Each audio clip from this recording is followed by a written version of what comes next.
चलिए हम आगे बढ़ते हुए जा रहे थे तो हमको यहाँ पर रास्ते में फिर से एक बार एक भारी भीड़ दिखाई पड़ी है जो प्रधानमंत्री नरेंद्र मोदी के स्वागत के लिए जा रही है आजमगढ़ मधुरी एयरपोर्ट पे। तो हम बात करना चाहेंगे तो आज क्या कार्यक्रम है प्रधानमंत्री मोदी का?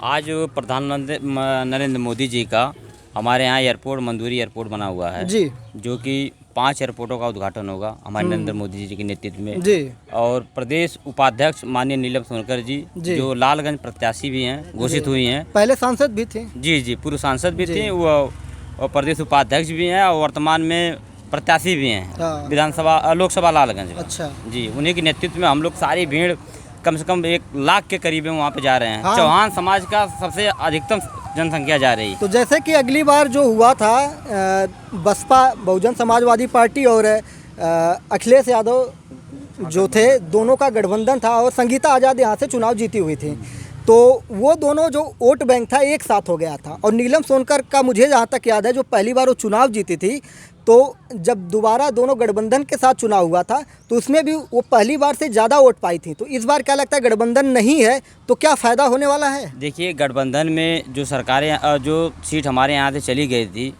विपक्ष के पास में, अब वर्तमान में गठबंधन नहीं रह गया है। अब जो हमारी जो सरकार है वर्तमान में नरेंद्र मोदी जी के नेतृत्व में, माननीय योगी जी के नेतृत्व में जी। हमारे यहाँ लोकसभा लालगंज से भारी मतों से हम लोग चुनाव जीतेंगे और जनता अब मोदी जी के नेतृत्व में जा रही है। अच्छा नहीं सपा रहा, नहीं बसपा रहा, नहीं कांग्रेस रहा, अब जो भी कुछ है मोदी जी हैं।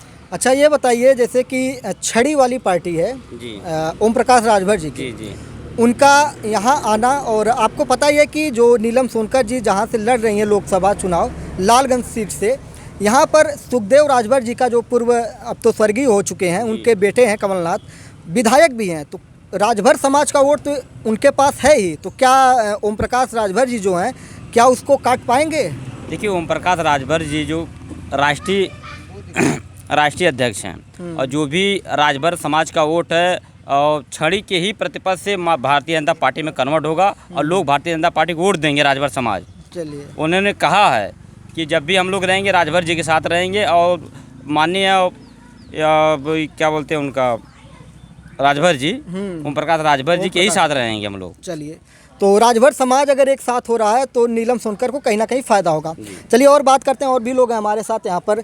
ये बताइए, यूनिवर्सिटी की बात की जा रही है और स्पेशली हम लोग यूनिवर्सिटी ही कवर कर रहे हैं, तो विश्वविद्यालय जो आजमगढ़ में आ रहा है, तो ये बताइए विश्वविद्यालय आने से क्या यहाँ पर कुछ बदलाव होगा? जो छात्रों के पहले जौनपुर जाना पड़ता था वीर बहादुर सिंह पूर्वांचल यूनिवर्सिटी, तो क्या लग रहा है कि अब यूनिवर्सिटी आजमगढ़ में आने से कुछ लाभ होगा? हाँ, बहुत लाभ होगा, बहुत लाभ होगा। बहुत जैसे जो छात्र जाते थे दूर पढ़ने के लिए, हाँ, दूर जाते थे, भाई करीबे है, अपने पढ़ेंगे। तो पहले भी यूनिवर्सिटी थी? पहले कहाँ थी? तो समाजवादी पार्टी तो कहती है, मुलायम सिंह यादव जी कहते हैं कि उनका अपना गढ़ है, तो इस गढ़ में क्या ऐसा डेवलपमेंट नहीं हुआ था क्या अभी तक? देखिए, समाजवादी पार्टी वो आतंकवादी पार्टी। अरे ऐसा क्यों कह रहे हैं? वो माफियाओं की पार्टी है। देखिए, ये इनके विचार हो सकते हैं, हमारे लिए कोई भी राजनीतिक दल है वो सब लोग राष्ट्र के लिए काम कर रहे हैं, ऐसा हम नहीं कहेंगे।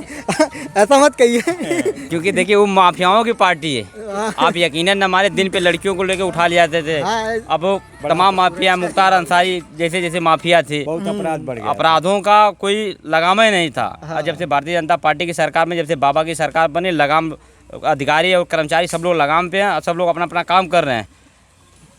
तो चलिए, हम लोग यहाँ पर थे, अब आगे निकलेंगे और हमारा कारवां आगे बढ़ेगा और देखेंगे कि क्या है।